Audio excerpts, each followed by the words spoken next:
La Bible rapporte que lorsque les disciples ont annoncé à Thomas la nouvelle de la résurrection du Seigneur Jésus, Thomas a dit « Si je ne vois dans ses mains la marque des clous, et si je ne mets mon doigt dans la marque des clous, et si je ne mets ma main dans son côté, je ne croirai point. » Jean 20, 25.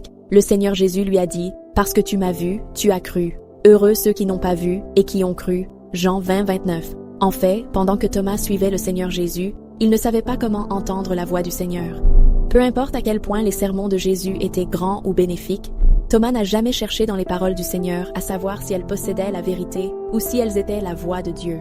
Peu importe combien d'années il a cru en Dieu, après tout ce temps, il était toujours incapable de reconnaître la véritable identité du Seigneur Jésus, et c'est pourquoi il doutait toujours de l'identité du Seigneur et ne croyait pas que Jésus était Christ. C'est la cause profonde pour laquelle Thomas a échoué dans sa foi en Dieu. C'est précisément parce que Thomas ne savait pas entendre la voix de Dieu et n'était pas convaincu de l'identité du Seigneur Jésus que, lorsque Jésus a dit à ses disciples avant sa crucifixion qu'il ressusciterait après sa mort, Thomas ne croyait pas que les paroles du Seigneur se réaliseraient.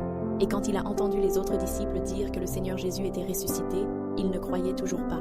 Ce n'est qu'en voyant le corps spirituel du Seigneur Jésus ressuscité apparaître sous ses yeux qu'il l'a finalement cru.